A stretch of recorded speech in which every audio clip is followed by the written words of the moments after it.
Sir ಜೋರಾದ ಚಪ್ಪಾಳೆ.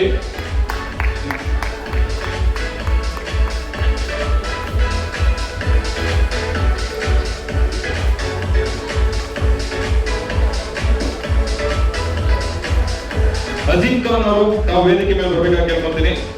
Azim Khan, doctor B Shankar, 100ಕ್ಕೂ ಹೆಚ್ಚು ಜನಪದ ಬರೆದು ಅವರೇ ಹಾಡಿರುವಂತಹ ಸಾಧಕರಂತ ಹೇಳ್ಬೋದು. ಇವರಿಗೆ ಏಷ್ಯಾ ಅಂತಾರಾಷ್ಟ್ರೀಯ ಸಾಂಸ್ಕೃತಿಕ ಸಂಶೋಧನಾ ಅಕಾಡೆಮಿ ವತಿಯಿಂದ ಡಾಕ್ಟರೇಟ್ ಪದವಿಯನ್ನ ಪಡೆದಿದ್ದಾರೆ. ಹಾಗೂ ಇವರಿಗೆ ವಿಶ್ವ ಅರುಂಧತಿ ರಾಜ್ಯ ಪ್ರಶಸ್ತಿ, ಸುಭಾಷ್ ಚಂದ್ರ ಬೋಸ್ ಸೇವಾ ರತ್ನ ಪ್ರಶಸ್ತಿ, ಬಹಳಷ್ಟು ಸಾಧನೆ ಪ್ರಶಸ್ತಿಯನ್ನ ಗಳಿಸಿರುವಂತಹ ವ್ಯಕ್ತಿ. ಜೋರಾದ ಚಪ್ಪಾಳೆ ಬರಲಿ ಇವರಿಗೆ.